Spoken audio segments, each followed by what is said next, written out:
Okay, so let's talk about Lemonade Mouth, one of the most underrated Disney movies in my opinion, released back in 2011. If you were around when this aired, you probably remember how different this movie was from other Disney projects. The story starts off with Olivia White, played by Bridget Medler, who's also the narrator of the movie. The story of how our band came to be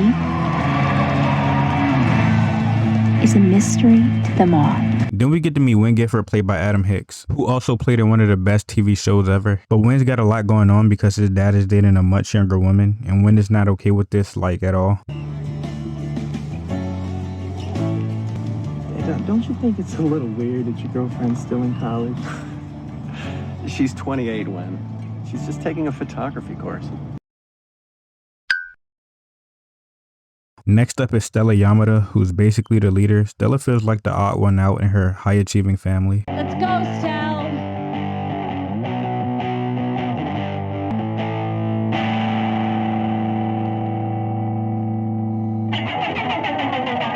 We also have Charlie Delgado, and Charlie feels like his parents are trying to pressure him to live up to the same expectations as his older brother, who's a star athlete.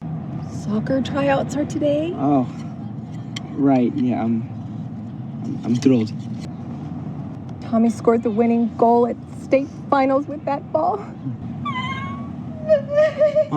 What are you crying for? Tommy's just away at college. And finally, there's Mo. Mo is juggling strict parents and cultural identity. Get your GPA up for the college applications. It's never too soon to think about your future, Monu. That lipstick you're wearing? No, Baba. Because you're too young for that sort of thing. So the way they all meet is detention. They all get in trouble for random reasons, and they end up in a basement into a music room, which is also a detention hall. Like, this has to be illegal in some way. But the room is filled with old instruments, and their quirky teacher, Miss Resnick, tells them to clean up, and they start to mess around and somehow manage to create a whole musical number.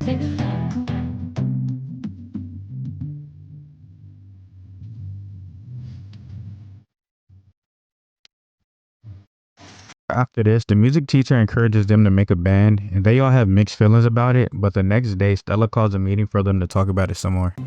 Heads we do it. Tails we don't. One of the misconceptions about It was heads. So with them all on board, Stella signs them up for the Rising Star and the Halloween Bash, which is a school event, and another band called Mudslide is participating in, and Mo's boyfriend is a part of that band, and he's not happy with her band taking half of the stage time. I mean, you're kidding, right? No. Actually, we're not bad. Look, Mo, I mean, if you want to be in a band, that's great. You could play backup guitar for me or something, but come on, joining the band is taking half our night from us? What's up with that? So back at school, the whole band ends up in an argument with Ray, the other guy in the band, Mudslide. You could tell he's cool because he has a black leather jacket. What is going on here? The next thing you know, it's Lemonade Mouth over here. Spits all over me. Oh my god, he said the name of the movie. So the band gets the name Lemonade Mouth. So we get to learn a little about Olivia's backstory when her and Win is working on music. Wow, that is an old cat. Yeah. Yeah, she's really old. Are you okay? Nancy was my mom's, and so she's just kind of like the last real thing I have left for. So. Now, back at school, we find out that the school is removing the lemonade machine that was in the basement, which they all been drinking since the beginning of the movie. And this gets Stella worked up. What's happening to the lemonade machine in the basement? There's a lemonade machine down there? Yeah.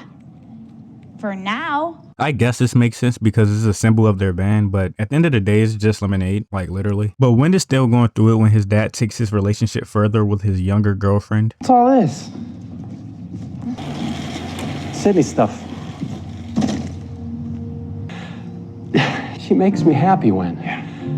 And I've asked her to marry me. It's hard to judge Win on how he's acting towards his father's girlfriend because we get no context of what happened to his mom. I might have missed it, but I don't know. But back at school, Mo is going through some stuff as well. Hey, have you seen the new weight room? What? Oh, okay. You gotta check it out. Can you tell I've been working out? Seriously? Hey, Mo, you know Jules, right? No, wait, Mo. So you can see the pattern of everyone's drama happening at once. So now it's time for the Halloween Bash, which Lemonade Mouth is supposed to be performing, but something is wrong with Olivia. How you feeling, Olivia? I'm great, super. But it's probably not the best idea for me to actually go out there We've put everything we have in these songs. I'm scared. What's that? Cool.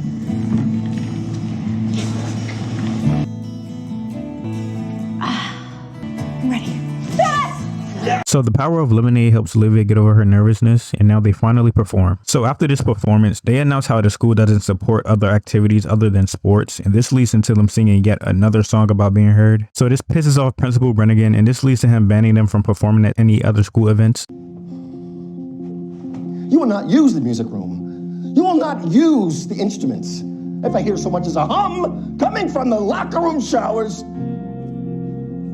I will suspend you. Now that they are banned from performing at school, they find ways to perform outside of school. They finally land a gig at the local hangout spot, Dante's Pizza. And during this performance, Mo just sings about how she's just a new person. So it looks like the joke's on you, 'cause the girl that you thought you knew, she's so good. Just lays in pizza sauce. So the next day or so, Olivia doesn't show up for school, and this leads to the whole band to go check up on her. Look, I'm really sorry about Nancy. So Nancy was Olivia's cat that belonged to her mom that passed away, and that was like the last thing she had to remember her mom. And they talk about their problems, and this is where we learn more about Olivia's dad. Sometimes I think I'm too stupid to be in my family. Like I'm just some big letdown. No wonder my mom ignores me. I'm never gonna live up to this idea he has with this perfect Indian daughter, you know? Try living up to a perfect brother. I'd take perfect brother any day over my dad's ridiculous girlfriend. My dad's in prison. You win. So things get more complicated as each member of the band faces their own personal disability. Win gets his eye injured from a picture frame, and Charlie destroys his fingers, and Olivia loses her voice, and Mo comes down with a cold. And Charlie finally admits that he has a crush on Mo. I like you, Mo. We're just friends, Charlie.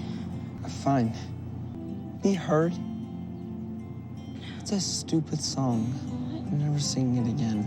But like around the same time, Win and Olivia get into an argument. When this isn't about Lemonade Mouth, this is about you not appreciating what you have. You have a family. Your dad, your sister, Sydney. I don't even remember my mom. I haven't talked to my dad in years, and you have the nerve to feel sorry for yourself? But now that everyone hates each other and they have disabilities, the band falls apart slowly. But down the line, the band gets locked up because Stella tries to save the lemonade machine from getting removed from the school. But while they're in jail, Stella and Olivia tries to convince the rest of the band to perform at Rising Star, which they decline. But due to the power of friendship and music, this happens.